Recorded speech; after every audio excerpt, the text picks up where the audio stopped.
I had a discussion with my wife the other day. I had asked her if she ever had crabs, and she said no. Jesus Christ. The fuck is wrong with me? Facts are tracks. We're gonna break some vinyl down from the front to the back with facts on tracks.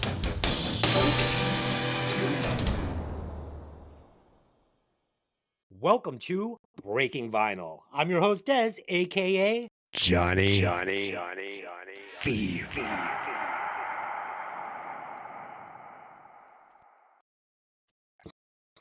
Tonight, I'm joined by my three co-hosts.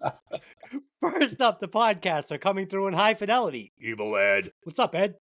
How you guys doing? And the podcasts are playing the deep cuts. B-side Dave. What's up, Dave? Hello, how are you? And last but not least, the podcaster with a degree in rock and roll, Fekenstein. What's up, Fee? Not much. How's everyone doing? How's the weather out there in Las Vegas? Hot? Dry? Cold and wet, actually, for us. Oh, you're kidding me. No, it's been raining the last couple of days, yeah. Oh, that's what she said. Okay. As always, the mission of this show is for us to introduce each other and you, the listeners, to albums and bands which you may never have heard before, while also discussing the classics. And on occasion, we will ruthlessly insult each other's musical taste. So sit back and enjoy the show.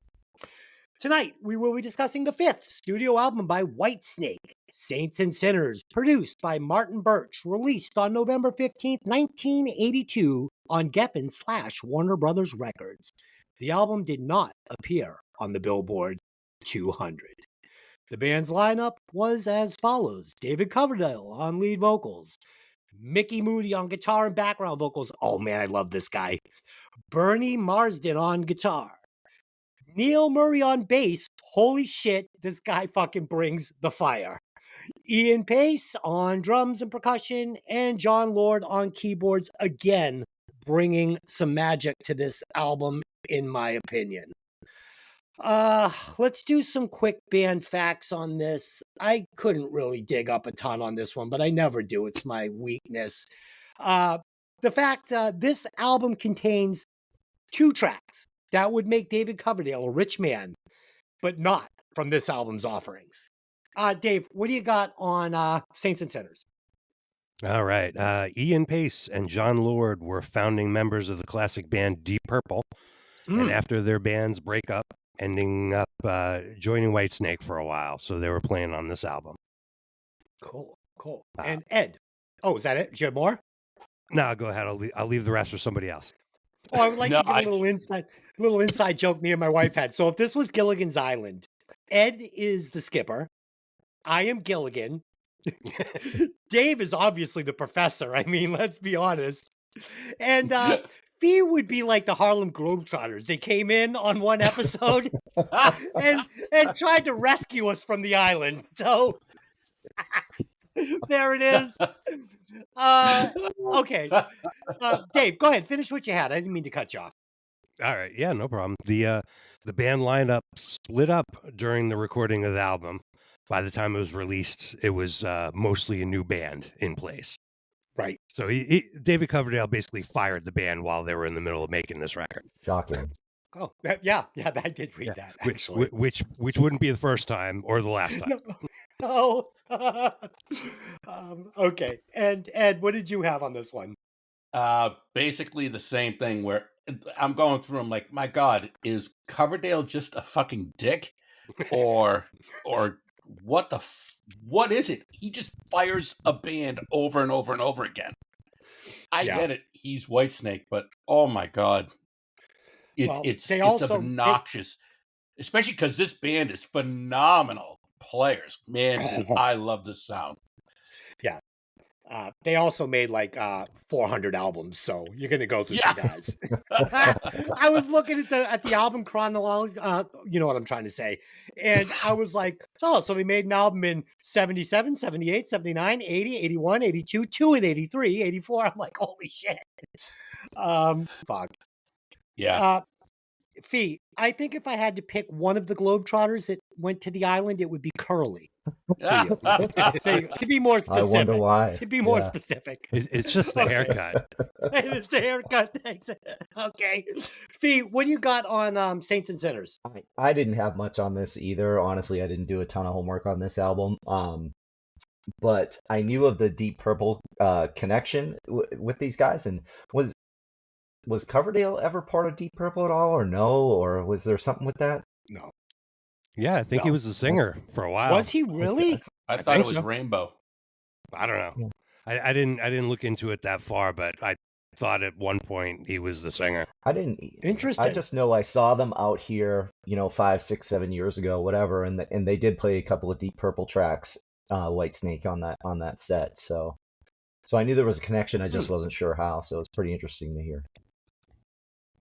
People write in the comments. Let us know. Oh, no, it is. It's Deep Purple, yeah. It was Deep Purple he was a singer of, yep. Was he really? That's something I'm going to have to investigate. I need to hear David Coverdale singing Deep Purple songs. Holy shit. Yeah, 73 to 76, he was singer of Deep Purple. Yeah. Man, you forget how old David Coverdale is. Like when he hit the Arsenio Hall show to play Still the Night for the first time, I remember sitting in Richie Keys' mother's living room with a group of people, and we could not wait to see fucking Whitesnake perform Still the Night. And it was fucking good. Like, holy shit. Okay, let's do some opening thoughts on this one before we break it down. I'll get started. So I am familiar with this album. I mean, Slide It In is my favorite Whitesnake album, and it's like, it's not even close. Like, that's, for me, that is fucking Whitesnake. But this was pretty cool. It's such a classic blues and I'm going to say R&B rock and roll album, miles away from the hair metal Whitesnake everybody identifies with.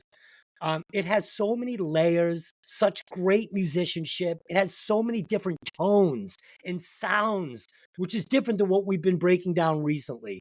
It has incredible piano. The bass is fucking over the top great. And we get a very young, brash David Coverdale on this one. There is a chink in the armor, however, and I will reveal it in my final score. Dave, what are your opening thoughts on this album? All right. Well, I've never actually heard this album before. I grew up with the 80s glam metal version of Whitesnake, not this version.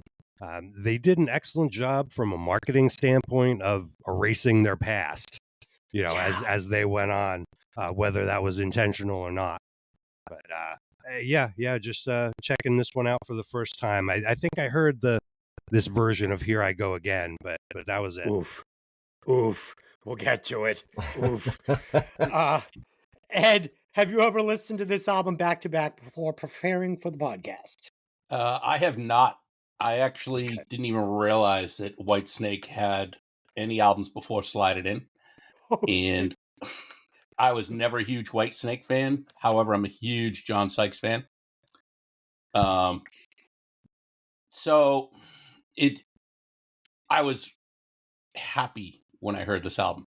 It was a pleasant surprise because I really didn't. I thought it was so overproduced. The Whitesnake I knew. I was happy to hear this album. Very good. So for me, like I said, Whitesnake started with Slide It In, and like with any album, when you hear one you love, you want to hear what they did before. Kind of like Motley Crue started with Shout at the Devil for me, and then I was like, oh, Too Fast for Love. So same thing here. I heard this one and was like, heard Slide In and then went backwards and was familiar with this album, but for the reasons I'll get into, it wasn't something that stuck to the bottom of my shoe like gum. And Fee, have you ever heard this album back to back before preparing for the podcast? Yes. Okay. Like the rest of you guys, I knew the 80s hair, Whitesnake version. That was my initial introduction. But loving that so much, I went back and checked out the other albums as well. And and I thought this was pretty good then. I think it's pretty good now. But yeah, I definitely was introduced to it. Cool. All right. So Fee, this week we're going to try something a little different with you. As I will give you 3 choices for each track. Choice number 1 will be playlist. Choice number 2 will be played out. And choice number 3 will be Just Okay. Playlist is a track that you would add to your regular rotation. You would listen to it with all your favorites. Played Out is a track you absolutely hate. It's curdled yogurt. It's gross, and you'll never listen to it again. And Just Okay, it's a tune. If it came on the radio, you won't change the channel. It's fine for an occasional listen. Not bad. Kind of like it. So yeah, that's where we're gonna go today, and then you'll tell us why you feel that way about it. So let's get into Saints and Sinners. Track number 1 is Youngblood. And I will kick this off this week. Youngblood, right off the bat, I absolutely love the bass and drums on this song and the whole album. It's fucking badass. Song has that cool 70s rock and roll vibe, kind of like Kiss or any of these bands from that time. But it starts, this is where Whitesnake just starts to dip into that hair metal sound just a little bit. And it comes a lot from David Coverdale more than it does the band. And this is how you write a bridge that sets up a chorus. How good was the chorus? It's a great bridge. And this is going to be a theme on this album for me. We get a lot of great bridges and a lot of great setups, but we'll get into it. Dave, Youngblood. Yeah, is this Bryan Adams? You know, I got my first real six string. Exactly. But it's all right. You know, great bass tone. I noticed that. That definitely stood out. The guitars are a little polite for my taste. Good basic mix though. You know, it was cool. Yeah. Ed, what do you think? I really love this song. I think the opening riff and the tones of the guitars, bass, drums, everything is what I liked about music growing up, listening to my dad's records of the 60s and 70s. I'm like, okay, this is great. This really, it's still carrying it on, and I really enjoyed it. The pre-chorus, though, those gang vocals are fucking horrible. I think it just absolutely takes away from everything in that song, because then the chorus comes in and I'm like, this is fantastic. I love the chorus opposite you does. I think it's a great hook with great harmonies. But the music behind it is really well. I really like that. And the solo, I think, is good. The ending, I think, is fantastic. This song got me excited for the rest of the album. Like, it totally blew me away. I wasn't expecting it. Okay, so Ed, it's funny you noticed the ending. So I'm noticing something on this album that started off, I loved it, and as the album went on, I was like, oh my god. So they end these songs the same way Adam Sandler's character in The Wedding Singer ends every song. They do. At first I was like, oh, all right, cool, man. It's not a fade out and it's not the stop. But then I was like, oh my God, this is the fucking Wedding Singer. This is insane. Somebody needs to intervene here. Yeah. Holy shit. Yeah, but this is the first song, so I didn't really notice it until later. I have it in my notes like 5 songs in, but since you said it, I had to say it. And Fee, Youngblood, playlist played out or just okay? For me, it's a playlist tune. I really enjoyed it. It's groovy, you know, like I can get into this song, good rock song. It almost made just okay because Coverdale's a fucking creep with those lyrics at the end. Like, I'm gonna make you mine. Fuck like, yeah. what the fuck? What is wrong with you, man? All of those, the ending of those songs are just terrible. He's a perv. Dude, right? You nail it. And it's funny too, you said that, Fee, because it's always at the end of the song where he like pulls his pee-pee out and says, hey, look. You know, it's like, check this out. Check this out. I wonder where the name Whitesnake came from. Right. Okay. So track 2 on the album is called Rough and Ready. I love this groove. And this is, listen, I have nothing bad to say about this band. They play together like almost no band I've heard. This is a club band that is fucking cut its teeth so sharp. It's like razor sharp. I love the groove. Again, it's so R&B. It's so bluesy. We get this fucking killer organ, this killer bass line. The stereo rhythm guitars, I'm not talking about the actual rhythm guitar, but they're like the rhythm accent guitar that's done like absolute left, right, full stereo. just fucking awesome when you're listening to it with headphones. And the end of the song is so cool. They do that little rundown. It just shows the writing ability of these guys, and they weren't willing to settle for your standard studio cut of a song where, again, it's just going to be like, okay, the end is just going to be the same as the beginning. No, kind of like the Rat album. They write like these little sections of music that keep me interested right up to the end. Like, what are they going to do? What are they going to do? And they never let me down musically like that. Dave, what'd you think of Rough and Ready? It was cool shuffle, good rocker, typical Whitesnake lyrics. Yeah. It was all right. David Coverdale, I love him, but as this album rolls on, it starts to wear on me just a little bit. Kind of a one-trick pony, but very good. Ed, Rough and Ready. Another song. I was so happy that number 2. I'm like, great, back-to-back great tunes. The opening just screams that 70s rock sound. The blues influence, R&B, I totally agree with you, Des. Yeah. The bass, drums, and guitar just, again, don't disappoint players. And the mix on it is so great because nothing is lost. Everything is heard, and no one's stepping on each other. It is beautiful. The keyboards are providing great fill work. They really just, like, everyone knows their job. And they're masters at it. It's so good. And I agree with you, man. The ending of this song with that descending riff, I loved it. I'm like, okay, great. 2 songs, 2 different endings. Kick-ass vibe to both. Fantastic. Yeah. And this album, you take David Coverdale out, and I'm not going to tip my hat on my replacement musician. I will tell you David Coverdale is gone and another guy's going in. And I think when I say it, you guys won't know who it is immediately, but when I give you some reference, you'll be like, oh my God.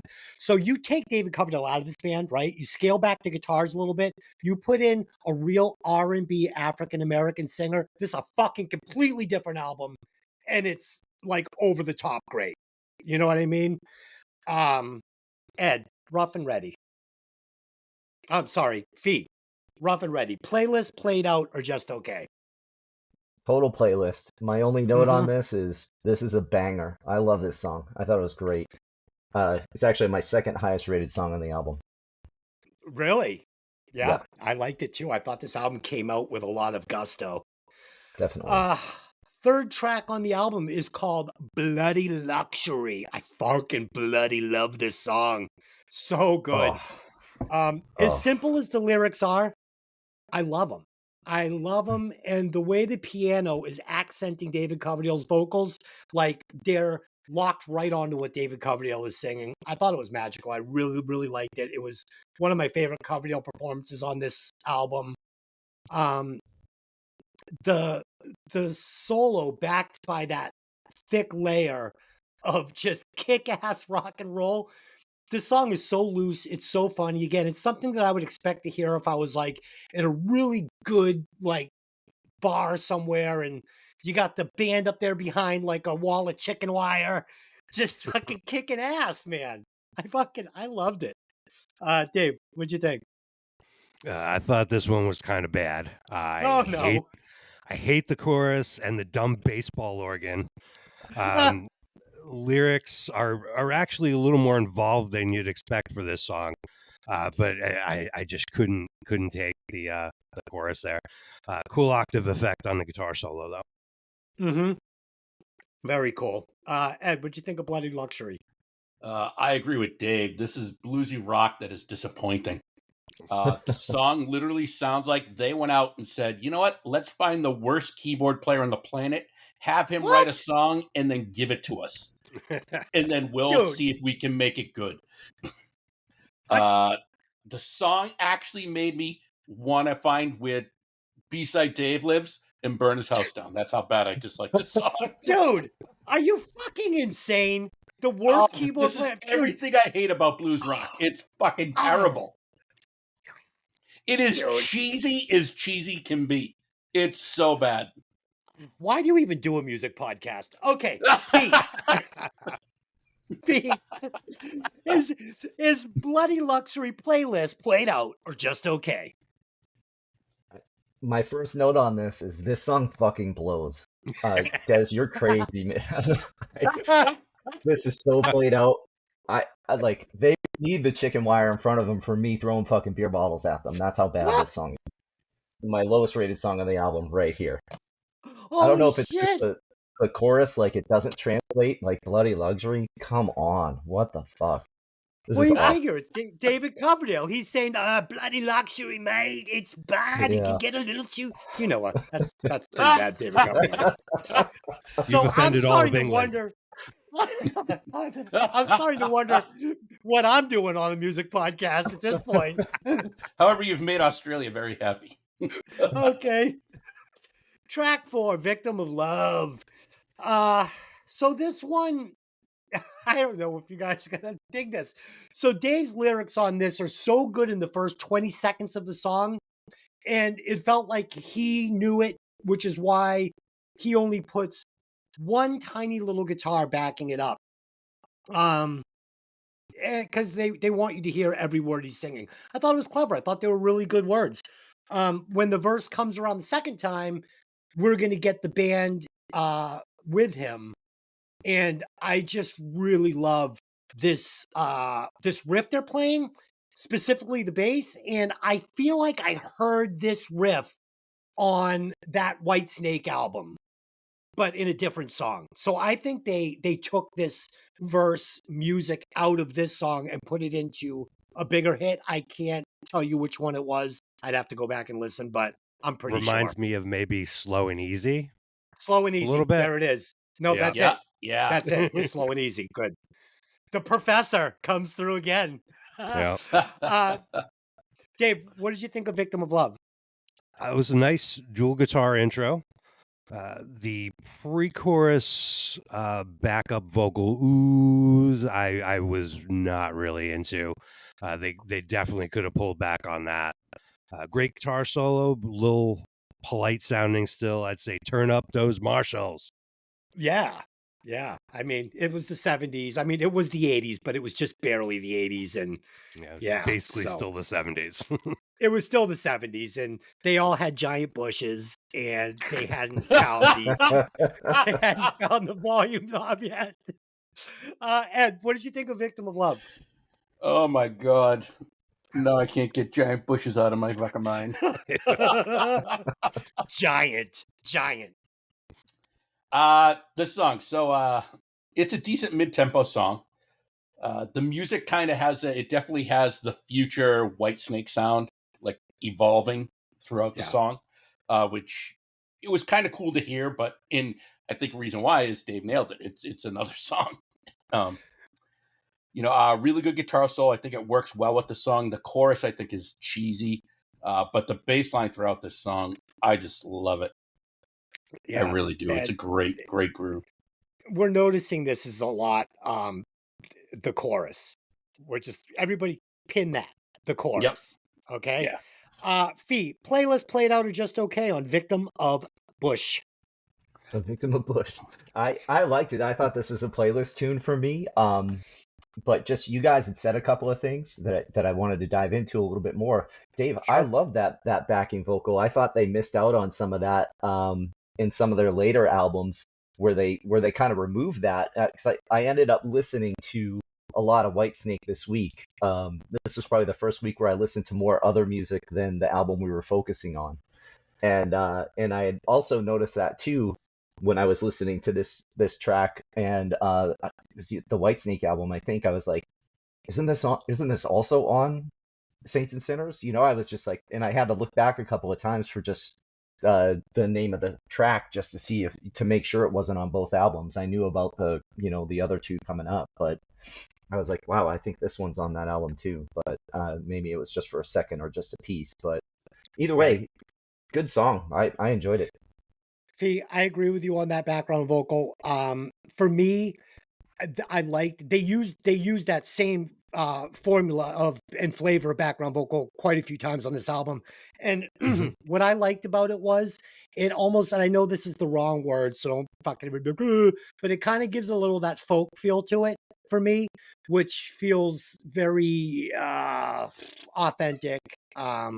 acoustic. I mean, these are the wrong words, but it's just how it made me feel. So I liked it. I liked it too. Track 5, Crying in the Rain. Oh man. Yes, please. So this is the first retread. So this is the first original cut that's going to be retreaded on that epic Whitesnake album. And fuck, I love this version so much better than the retread for the reasons that Dave said. And the reason Ed said was on this album, on the Whitesnake album, everything is like you've got all these super players, you've got Adrian Vandenberg, Vivian Campbell, Rudy Sarzo, it's like this super group, and they've all got these amazing sounds, but when you put it all together, it's a wall of sound. And some of the delicate pieces get lost on that. I can hear everything on this version of Crying in the Rain. And the guitar playing is what really sets this one aside from the other ones. So I actually like the version better because the guitar sound is like, it's haunting on this one. It's got so much emotion. The track is so readable. I can hear every bass lick, and oh man, he's playing some really great bass licks. And then we get this great breakdown. It's really great. It treads the line between 70s and 80s so well. They didn't lose any of the magic that they found on the retread, which was so good. But this one, they've basically it's trimmed away some of the cheese and some of the 80s stuff I don't like so much and just left me with a perfect version of Crying in the Rain. I fucking love this. Dave, what'd you think? All right. Well, those guys you mentioned, I believe they only did the tour for that. Oh, really? But on the actual album, I think it's the same bass player and John Sykes on guitar instead of these guys. So yeah, they re-recorded this on the '87 album, faster, a little more production. This is a slower, bluesier version. The multi-layered guitars are really nice. But these are, 70s style blues guitar guys. These are not, 80s metal guys. It did have a nice solo section that, they sort of got rid of in the later version.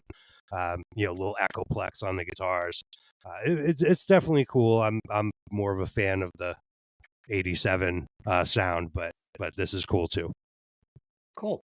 Ed, what did you think, and specifically the comparison between the two?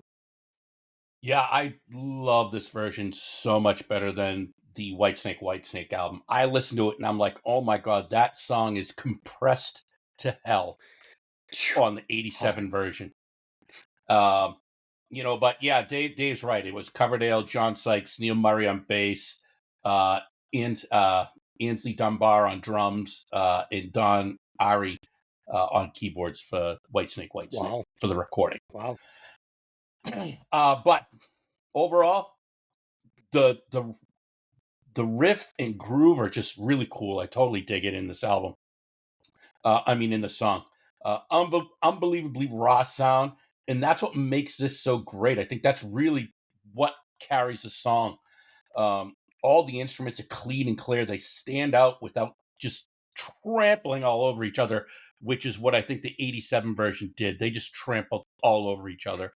And you couldn't hear it. Just everything just sounded so processed on the '87 version of this. So I was so psyched that I heard this because I'm going to have to remove the newer version from any playlist I have and just put this version in there because I like it better.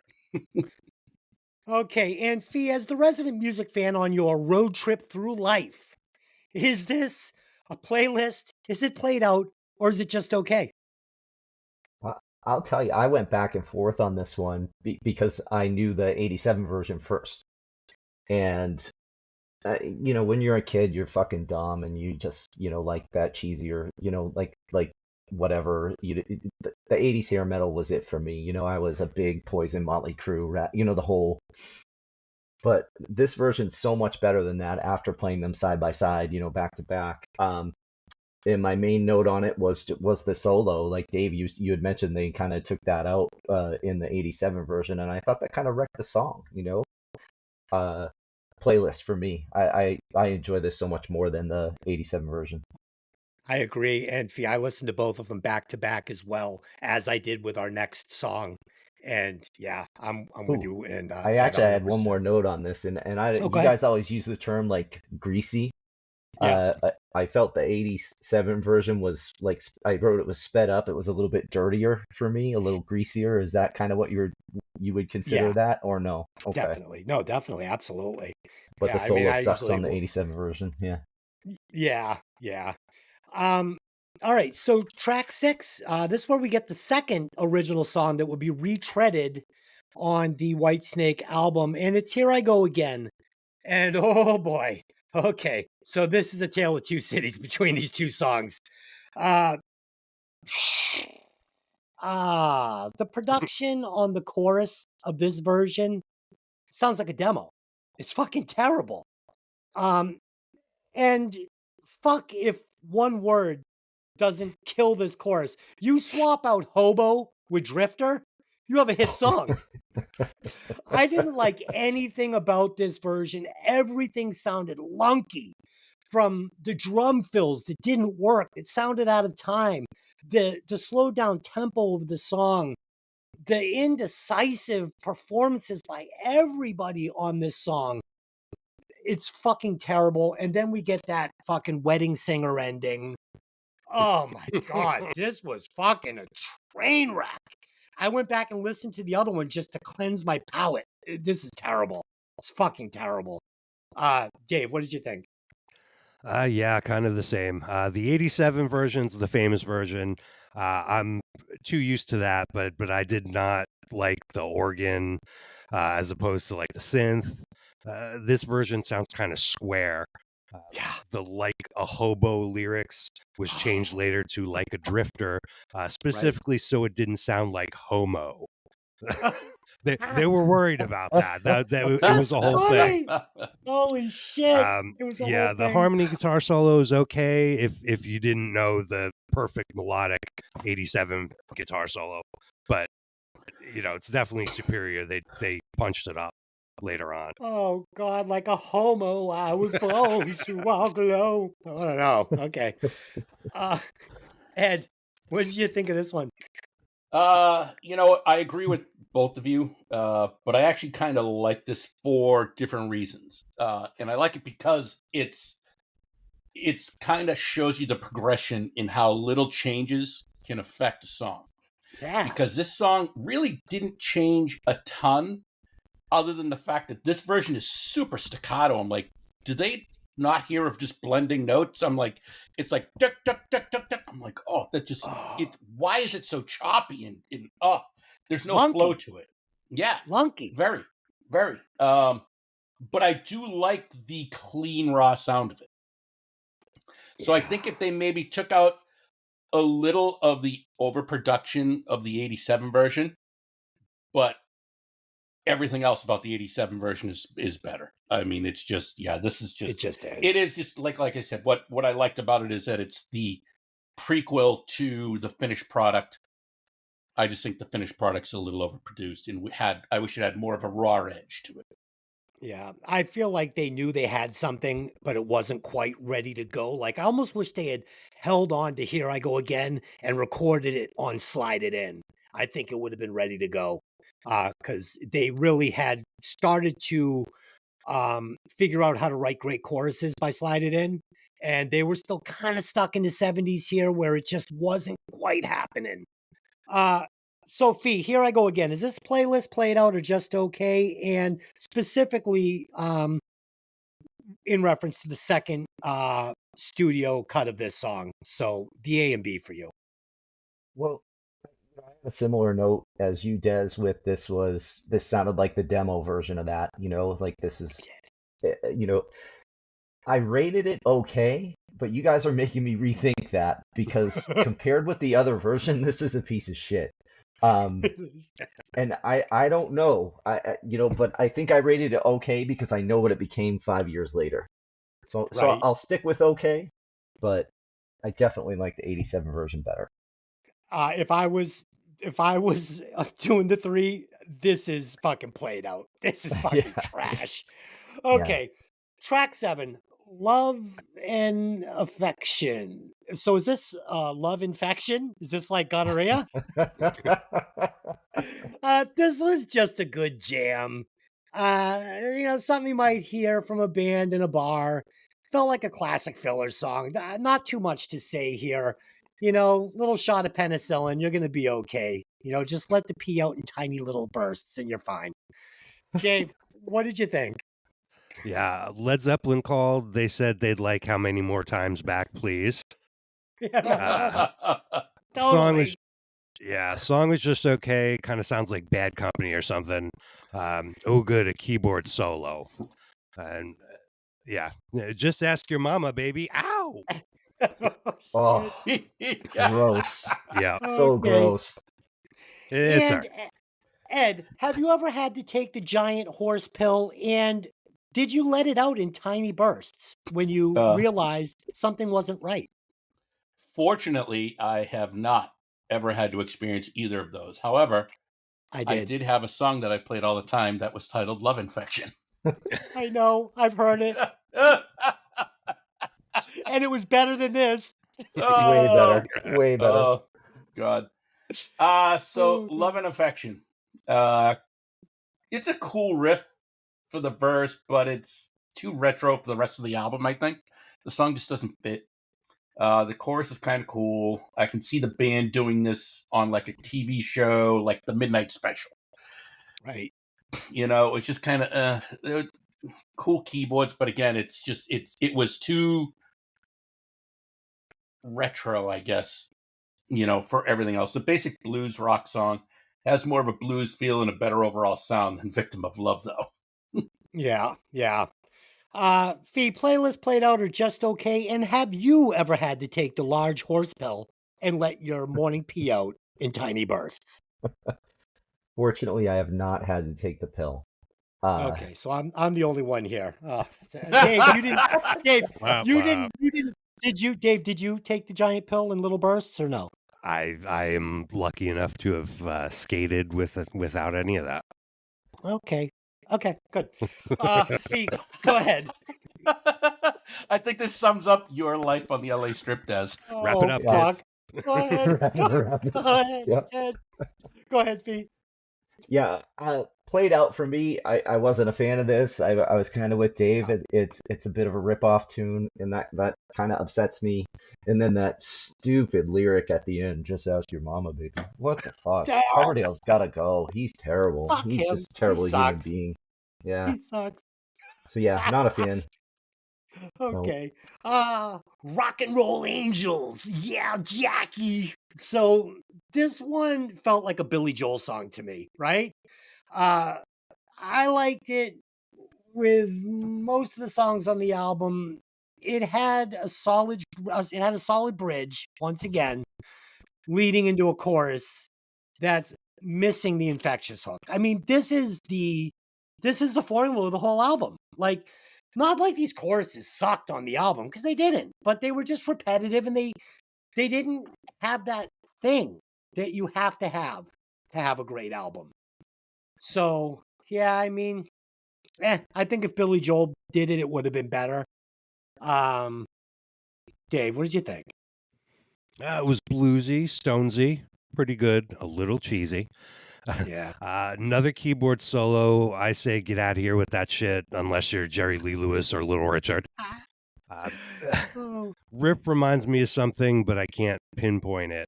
I thought it was one of the better choruses, memorable of the album. But yeah, I thought it was one of the better ones. I'm a sucker for good, like, honky tonk piano. I mean, it's one of the charms that I just love so much about the Rolling Stones. I mean, I love it if it's done right. Yeah. At times it was done right on this album, and at times it wasn't. So I kind of have to agree and disagree at the same time. Ed, Rock and Roll Angels. What do you think? This might be one of the best Elton John songs I've ever heard. I swear to God, this was on Goodbye to Yellow Brick Road. Oh, shit. Okay, yeah. That's the only note I had. I swear to God, I thought this was an Elton John song. Yeah, I thought it was a Billy Joel song. I really did. I had to check. I'm like, is this Billy Joel song? It's fucking Billy Joel. Where is he? It's not here. No, we're getting David Coverdale. Fuck. B, playlist played out or just okay on Rock and Roll Angels? I had just okay on this. And here's one of the songs I wanted to ask you guys about. I didn't notice as much like just listening in my truck driving to work, whatever, but when I had on the earbuds listening, the vocals seemed a little off time to me. Did anyone else notice that? I didn't. But I wasn't listening closely because I didn't love it. I don't know. It just everything sounded like there was like a double, like a backing vocal for every lyric in the song to me. I don't know. It just didn't sound right, which took a little bit away from it because I think other than that, it probably would have been a playlist song for me. I bet this would be a really good live like drinking song, like having fun in a club, like just good song. So I think the listeners have to know, Fee, what color is your truck? What color does Fee choose when he goes and buys a truck? Oh, blue. He says, "Oh, blue." Okay. All right. I think the delay, Ed, though, I think the delay might have been the vocals being doubled. I just listened to it real quick, just a little snippet of the song, and I'm like, oh yeah, it's Coverdale singing over Coverdale singing over Coverdale. So Is that what it was? I just couldn't think. tell. It was odd to me, and I thought it took away from it, but that was felt a one of little my janky. Felt a little yeah, janky. yeah. Did you choose blue or was it just the truck you wanted and it came in blue? I chose blue. You chose blue. And Ed, what color is your vehicle? Mine is black. And did you choose black? I did. And Dave, Black what color with is black your interior? black interior, black on black? I like it. Kind of like the Spinal Tap album. It Yes. can't get any blacker. Okay. Can't Exactly. be more black. And Dave, what color is your vehicle? And did you choose the color?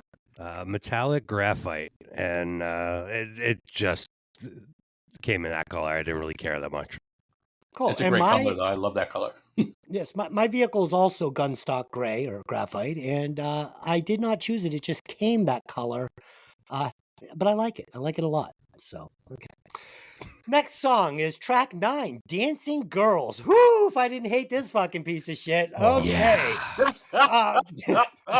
So this song actually kicks in with a killer groove and a really cool guitar lick in my right ear. I don't know if you guys caught it. It was like almost like this. It was like, I was like, wow, it's really cool. Again, it's got a decent bridge. But if this fucking chorus didn't absolutely suck ass. And I did really, really love this keyboard solo. I know you guys are probably gonna rip it, but this was a fucking banging keyboard solo. Dave, what'd you think of Dancing Girls? Yeah, this chorus needs work. They put a disco drum break in the middle of the chorus. Cool harmony guitar. Unfortunately, kind of pushed back in the mix. You could probably tear this apart and remix it into a great disco song or something, but as is, it's terrible. So this was like Kiss's "I Was Made for Loving You," only with a terrible chorus. Yeah. Like I remember being a young child and getting the Dynasty album and listening to "I Was Made for Loving You" literally as many times as I could in the day before. My grandmother would be like, "Shut that fucking song off." So that summer it was "Knocking on Your Back Door." I would listen to it as many times as I could. "Hotter Than Hell," and "I Was Made for Loving You." So this was the soundtrack of my life that one summer. I would play those 3 songs over and over and over and over. Ed, Dancing Girls, what do you think? I thought this was a leftover Deep Purple song, and then went, well, it makes sense why it was left over. Yeah. I am so tired of David Coverdale's harmonies at this point. They just feel super old and just predictable. The music is good and active. All the parts are active, but it's so typical of the late 70s. It's like they were trying to be what they were. It's like almost like, hey, remember we used to play in Deep Purple together, so let's write a Deep Purple tune. It's just not a good song. I really didn't like it at all. Hated it. My second least favorite song on this album. Yeah, yeah, okay. Fee, playlist played out or just okay for you? What do you got? I'm just gonna read my notes, just so you can show the progression of how I thought on this song. Played out, blows. This song is terrible. The lyric and music don't fit for me. Chorus blows. I fucking hate this song. The chorus wrecks everything. Yeah, that was it. Those are my only notes on this song. I hate this fucking song. Yeah. Okay. Perfect. Wow. I love it. I love it. That's amazing. You're not going to get that from a Berkeley graduate.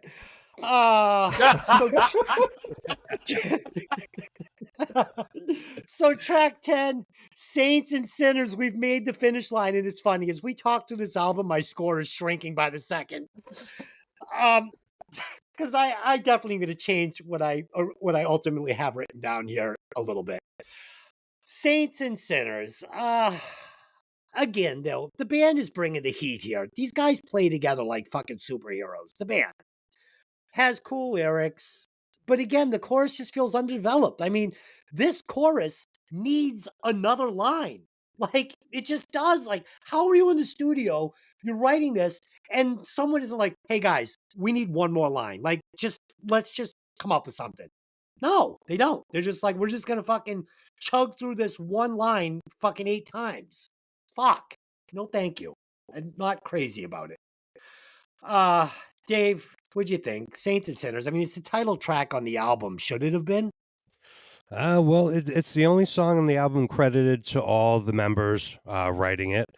It started off pretty hot, as maybe the most rockin' track on the album. It sort of devolved for me into like sort of a goofy 70s boxy riff. They just lost the trail somewhere there. Good guitar solo, but they needed some more work on that one. I agree with everything you said, and that's a perfect description. It starts off hot and it devolves, kind of like this album. Holy shit. Ed, what did you think? Yeah, I'm just going to repeat everything you guys just said. I have cool opening lick, and it moves into I think, what is a really good dirty groove, but the chorus is decent, but I think it falls short of what I was hoping for. Glimpses, I think shows glimpses again, another song that flashes the glimpse of what the band will become music wise. And the solo I liked. It's in the end of the song's decent, but it kind of just loses it in the middle, in my opinion. I like this guitar player. I know Dave was a little underwhelmed, but I liked this guitar player. I thought for 1980 fucking nothing, he was fucking playing some pretty good licks. I mean, you know what he kind of reminded me of? A little bit. I'll probably get some backlash on this from our listeners. Kind of reminded me of like maybe a little bit better version. And when I say better, I just mean technically, not licks wise, because Ace Frehley brought some of the tastiest licks ever. Like for a guy that wasn't bringing like a enormous bag of licks, Ace Frehley did it better than anybody. I fucking loved him. But this guy kind of had that flavor for me. You don't like Ace Frehley? Dude, no. Just step into my office. You're fucking fired again. Detention. Okay. Detention. That's fucked up, dude. That's a fucked up thing to say. That's a fucked up. I'm offended. I'm not an Ace Frehley fan at all. Well, that is definitely a defect. Fee. And for next week, we're listening to Ace Frehley album. Yeah, all right. I'll be bringing a Kiss album, along with some other greats. Everybody, don't worry. There's great albums coming. Kill 'em all. They're coming. Excellent. Okay. Fee, Saints and Sinners. Oh, let me guess, Ed. Kill 'em all sucks. No. Okay. Saints and Sinners. Is this a playlist played out, or is it just okay for you, Fee? I think you guys are nuts. Like, this was my favorite song on the album. I enjoyed this one. This earwormed me this week. I don't know. I couldn't get the song out of my head. I liked it a lot. This was playlist 100% for me. Okay, so 100%. This is why I love hearing what you think about this music, because this just shows that someone that just is a music junkie that just loves to listen to albums, loves to listen to new music, that this song would hit your ear like that and be an earworm, as you call it, which I love, because for the other three of us, it wasn't. And maybe it's because we're just looking at it through a different prism, right? Well, I think that's that cool. too, man. I think my other thing on it is probably after that piece of garbage, track 9, Dancing Girls, that this song just looks so much prettier. You know what I mean? Like It does. It It's like does. you had a couple more drinks. It got a little later into the night. You said, I, "Sure, she's hot." yeah, Yeah, she's totally. not bad looking. That could be it. That could be it. You But know what I I did noticed? it. I enjoyed it. Sorry. Like in the 80s, it would come down to like at first they were ugly, but by like maybe 12:45, you're like, she's got really good hair. Like she's got really good hair. You know? Like I can't tell you how many girls I dated in the 80s that had really good hair. Like the face, maybe not so much, but God, she's got good hair. We all had good hair. Okay. Jesus Christ. The fuck is wrong with me? We're gonna get in so much Uh trouble. Yeah. okay. Okay. Um You know, I had a discussion with my wife the other day. I had asked her if she ever had crabs, and she said no. I had. Well, no, okay. That's just So so we're eating this dinner, and I decided to ask my wife if she had crabs. no. So what it was she had a friend whose daughter had a friend who had gotten head lice, and I said, "Wow, that's still a thing?" And she said, "Yeah, I guess so." I go, "That's so weird. You would think that would not be a thing anymore." And then I said, "Did you ever get crabs?" And she's like, "No. What the fuck is wrong with you?" I said, "Oh, because I did." And I was explaining how they actually look like little clear crabs, and you would pick them off and drop them in the toilet in hopes, and eventually you'd have to get the shampoo and Oh, you get rid of them and wash the sheets and everything. So, Ed, let me ask you: have you ever had the crabs? oh my God, I'm dying. No, Okay, God, Dave, no. have you ever had the crabs? I have not. Okay, and Fee, have you ever had the crabs? I'm in tears over here. Ryan, No, I have not. okay, But Des, fuck let is me ask wrong you with you? this. How Yeah, often does your wife say that to you? Like, are you fucking crazy? Like, why would you ask dude. that? Okay, so a lot. Um, Daily. yeah, fucked up, man. Dude. So I'm sure our listeners are starting to understand that I am a broken person. So let's move on. What? Anyway, What was? Let's do favorite track we cut. So my favorite track on this album was definitely hands down "Crying in the Rain." I thought it was really special. Thought it was the only hit on the album. Song I would cut. I mean, I guess it has to be "Dancing Girls." That's crap. But I would cut "Here I Go Again" on my own because I feel like it wasn't ready, and I wish they had held that hand back until it was a royal straight flush and then laid it on the table. But yeah, it's "Dancing Girls." Dave, what do you got? I am the same. Favorite track, Crying in the Rain. I would cut Dancing Girls or Bloody Luxury, but, Dancing Girls kind of wins out.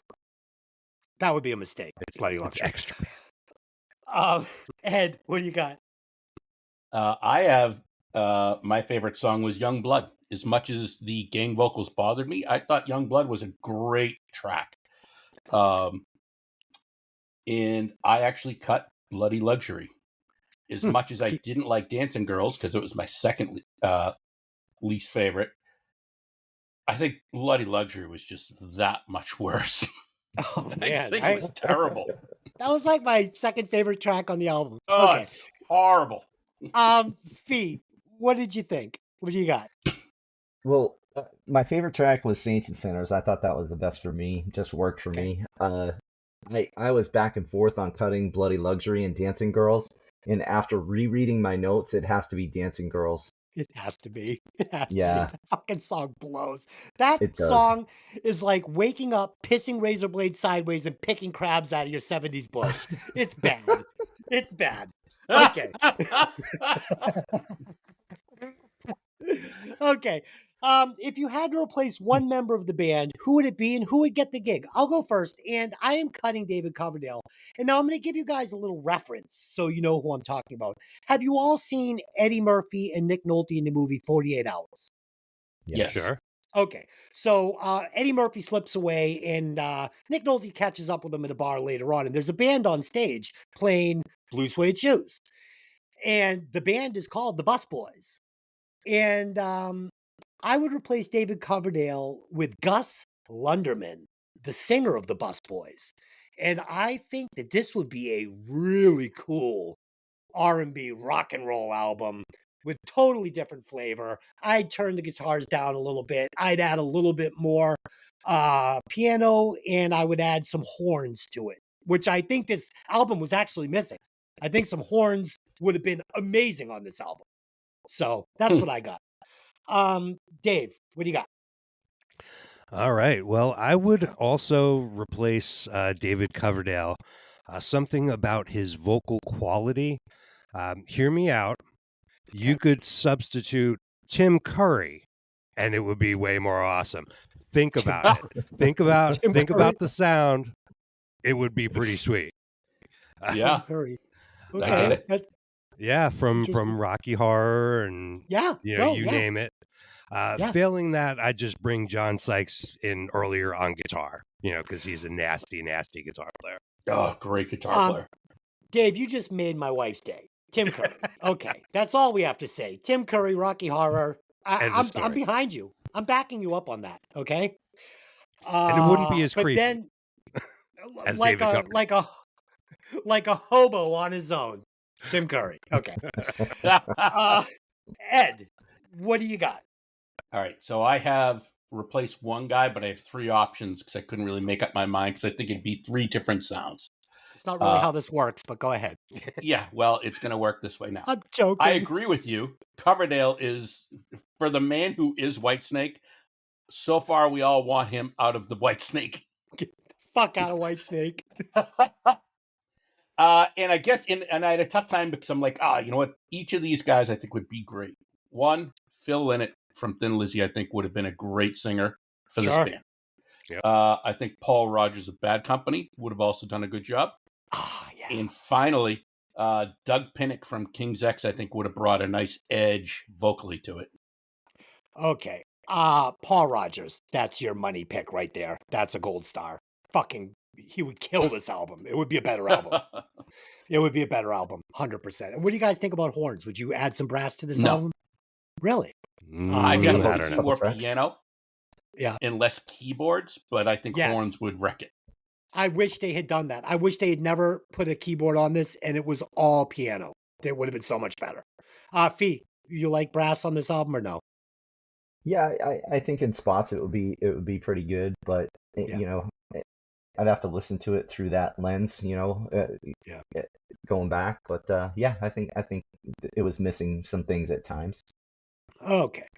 Let's do some final thoughts. I think it's best if I go last because I want to know what the room is thinking before I'm like, 92. No, I think that's what makes it so good. Oh, God. You're just batshit crazy thought process. I know. Fuck, man. No. Okay. Dave, final thoughts on the album you watched. All right. David Coverdale is in fine voice here. Maybe not going for it as much as we've heard in other places. The album is quality blues rock for the most part. Unfortunately, to me, no comparison to the later superior song versions. By the way, has any band redone songs as much as Whitesnake has? Re-recorded versions of the same song. Like nobody else does that. No. So that's kind of weird. I could really do without the dinosaur style, keyboard and organ stuff in here. It's just not my thing for this arena. Plenty of people online say this is the last real Whitesnake album, and rest in peace, Bernie Marsden. But to me, the '87 Whitesnake is better, superior with John Sykes, and that's what I think of as Whitesnake.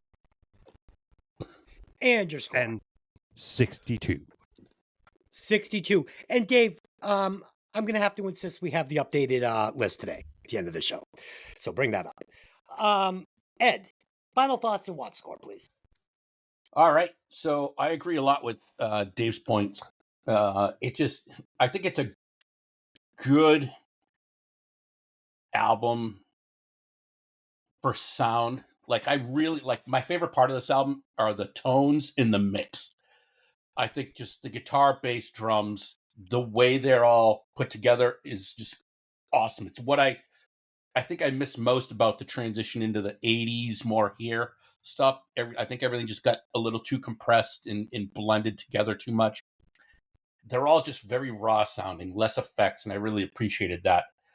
But overall, I think it's just an average album. And again, like Dave said, who the hell re-records and then re-releases them with the purpose of having them be singles? I mean, I know bands have re-recorded things in the past for royalties, to remove record company ownership, things like that, but never to then re-release it as a single, at least to my knowledge, that I can think off the top of my head. It just, yeah. And David Coverdale, he's always just bothered me. His face is a roadmap. Yeah. I gave this album 66.85. Cool. All right. And Fee, final thoughts and Watts score on Saints and Sinners. Yeah, my final thoughts are really just I enjoyed the album. David Coverdale is a creepy perv. This was just a bunch of guys getting together to make music and get laid. I thought like that was his whole angle on it, and he can kind of sing, you know. I kind of wish I could go back in time a little bit and redo my Watt score from last week, because when I added up my score, I was like, oh, that's really not much higher than last week's album that I didn't enjoy at all, you know. And I found myself enjoying a lot of this album. So like, yeah, if I had to go back, I think I'd give Mr. Big a 37, and I would give this I would give this a 67. But I do enjoy the Whitesnake album and the Slide It In album more than this. Definitely more than So, Fee, once again, final score on this one was 67. 67. So for the listeners, I did relentlessly text Fee over the week with pictures of the singer of Mr. Big, telling him that he loves Mr. Big, and he secretly listens to Mr. Big at night with that fucking score he gave that album. It was a travesty. He should have come with me in the 30s. That album fucking sucks. You're out of your mind. Yep. You can go just fuck off. Okay. That might be a little much. Okay. So this is a legit rock and roll album, but it's thin on hard-hitting choruses, which is the problem. I hated David Coverdale by the end of it. It's repetitive. It doesn't demand a second listen, except just for maybe a couple of tracks, which I could probably hear on a better album. But for the actual musicianship and the way this band played together, I'm going to give it a 65.6 Watt score. That is my score. I originally had a 69.9, but you guys talked me back a little bit. So I think 65.6 is fair. So that's my score. Ed, will you please combine the scores and tell us how many watts this album is pushing? Well, tick, tick, tick. This album is pushing a Watt score of 65.36 watts. It works. Our formula works because that's where it belongs, in my opinion. I like that. Yeah, I think it's a good rating for that album. But now we're going to find out if our ranking score is broken or not. So, Dave, where does that score land this album on the Breaking Vinyl charts? All right. Well, that puts us in at number 11, just under Fleetwood Mac's Rumors and slightly above Depeche Mode's Violator. I am so upset that you guys did Rumors the week I was not there, because I'm looking at those scores and I'm like, you've got to be kidding me. Rumors had mountainous highs, but it dipped deep into a cavern in its lows. I think it got what it deserved. Okay, I'm okay with that. I mean, I think that's okay. But honestly, I'd probably listen to Depeche Mode's Violator 100 times before I listen to this again. But nope. I get it. No? Okay. So we will be back next week with a fresh album for you guys. And Fee, it's going to be your week. Don't disappoint me with some horse shit album. I don't want to do like Like, just don't do it, man. Just give me something good. Give me something with some meat on the bone. Well, here's an album that I enjoyed that I've been meaning to revisit, and I hope you guys enjoy it as well. The Foo Fighters, The Color and the Shape. Fuck, I hate them. Okay. Ah. Fucking Foo Fighters. There's no reason to listen to it. Just put a Nirvana album on and you're fine. Oh, Nirvana's terrible. Foo Fighters I great. just, such fucking corporate sold out trash. I fucking hated it right from the moment I saw him with his fucking Mentos package getting into a cab. I just went, no thanks. No, you're out of your mind. Oh, fuck you. Okay. Yeah. So we're you're gonna doing love it. Foo Fighters. What's the album? Foo Fighters. The Color and Corporate the Shape. Sellout. Oh, The Color Color and the and Shape. Yeah. Okay. I mean, I can't deny that they're a good band, but I mean, Dave Grohl, I don't want to hear you play fucking guitar. Just get back behind the drum set. Okay? Color and Shape. Okay. So that's what we're doing next week. And then I will have a pick the following week and I'll give you all something you really want to hear. Okay. So, guys, thanks so much. I appreciate every one of you. It was a great show today. I want to thank the listeners. I see the numbers growing every day. You guys are writing in. I really enjoy reading your comments. We did They Live on Hey, did you ever see that movie? Our sister podcast. Go over and check it out if you want to. If you like movies, you like listening to someone else say I'm a fucking moron. It's all there for you. It's all there to be had. Everybody, please, I see you listening on Apple, on the iTunes. Please leave us a 5-star review. It really makes a difference. It helps the podcast grow. It helps other people find the show easier. It means a lot.